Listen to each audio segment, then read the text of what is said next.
After you've created a new document inside of Illustrator, or if you've opened up a piece of artwork for the first time, you might be a little lost as to where exactly you go next. Well, I already covered the Tools panel in a previous movie, but now I'm going to walk you through some of the other panels inside of Illustrator, over here on the right-hand side, to give you a better idea of how to find the tools you need while you're working inside of Illustrator.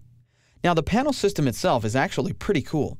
You can work with panels in a lot of different ways, and I'm going to show you how to do that first.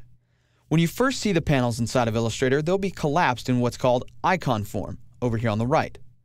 Hovering over the icons will show you exactly what panel you're hovering over, like color, color guide, swatches, brushes, and symbols. Anytime you hover over a panel, it automatically shows you in a tooltip the name of the panel that you're hovering over. If you want to access that panel, simply click on it, and it automatically brings that panel to the forefront for you to use temporarily. When you're finished with that panel, simply click here to collapse it. If you want to see all of the panels expanded all the time, come up to the top and click this little arrow. Once you do that, all of the panels will be in their full expanded form and you have access to all of them at once. This does take up about 10% of your screen real estate though, so I actually prefer, especially when I'm working on a laptop, to have those collapsed into icon form. But I understand that people like to see all of the tools available to them, so if you want to leave them expanded, that's totally up to you. If you wanted to maneuver these panels around inside of your document window, it's very easy to do that as well. For instance, if I need the color panel to be undocked and over on the left, I can just grab the tab that says color, click and drag it out, and it goes right there. If I want to resize that panel, I can resize it, and all the options correspond to my resizing, making the spectrum a little bit bigger for me to choose from. Same holds true for color guide. If I need that out here too, I can drag that over. And notice when I hover over this box, I get a blue outline around the edges, indicating that I'm about to dock this panel with that one. If I want them to be together, I let go of the mouse, and it automatically docks it in. You'll notice over here on the right that everything shifts up because I no longer have those two panels at the top. If I want to move these panels back over, I can click, drag them over, and I wait for that small blue line to appear. When I let go, it drops the panel right back in, and we're right back to normal. If you don't want to take the time to replace every single panel that you drag out while you're working in Illustrator, you can always go up to the drop-down menu for workspaces and then choose Reset whatever workspace you're using. So let's say that I had all these panels out here, and I'll just make a big mess of my interface really quickly. As you can see, I've created quite a clutter. If I want to, I can just go right here, choose Reset Essentials, and everything's right back to the way it was when I first started working in Illustrator. Now, since this particular workspace had the panels collapsed into icon form, when I choose to reset it, it automatically goes back into icon form.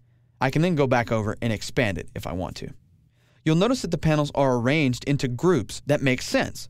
For instance, color and color guide are together. Swatches, brushes, and symbols, which allow you to create things, are grouped together. Strokes, gradients, and transparency, things that change certain appearances of objects, are grouped together. Appearance and graphic styles, two things that kind of go hand in hand with each other, are right there together. And then finally, layers and artboards are also there as well. You'll find as you're working throughout the panel system that you're able to do certain things, like make inline edits and things like that. That's very easy to do. For instance, if you wanted to change the layer name, you double-click, make your change, and hit Enter. You can do that in many different panels, including the Actions panel and Variables panel as well. Anytime you have the ability to name something, basically you can change the name right there inside the panel without having to do anything else. You also have the ability to navigate certain panels using the keyboard.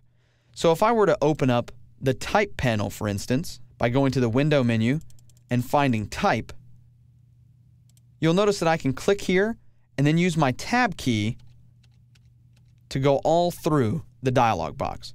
So anytime you want to stay inside of a panel without having to move your mouse all over the place, just use your Tab key or your arrow keys on your keyboard to get you where you need to go.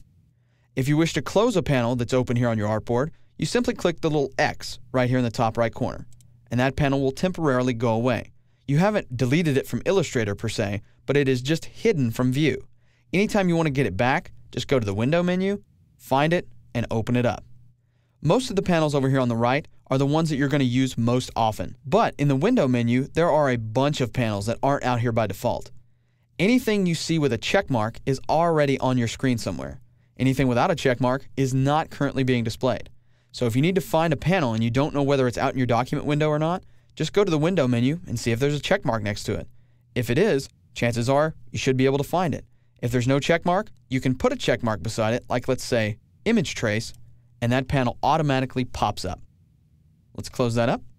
The last thing that I want to show you about panels is something that's very important, and it changes for every panel that you're working with. Let me bring out the color panel to show you exactly what I'm talking about. Inside the color panel, there's a little button right here on the right-hand side. This is called the panel menu, and depending on what panel you have selected, the name of this actually changes. So for instance, when I have the color panel selected, this is the color panel menu. When I have the layers panel selected, it would be the layers panel menu. Clicking this is going to show a variety of different options, which will be different for each panel. So in this case, I get the option to show options, which will expand out to show me all the options in the dialog box. I can also hide the options if the options are being shown, and then there are also various other operations that I can perform. Again, this is going to be different for each panel that you work with, so take the time to explore this little menu item and see exactly what you're able to do. I'll bring this back up and dock it back in. Hopefully now you have a better understanding of where to find some of the more common panels inside of Illustrator, and also a clearer picture of what they're used for and how they can help you in your workflow. No matter what though, take the time to go through each and every one of the panels inside of Illustrator. Learn them, see what you're able to do with them, and see how they fit into your workflow. If you don't find the panel you need out on screen immediately, go to the window menu, locate it, and then integrate it into your workspace by docking it over on the right-hand side.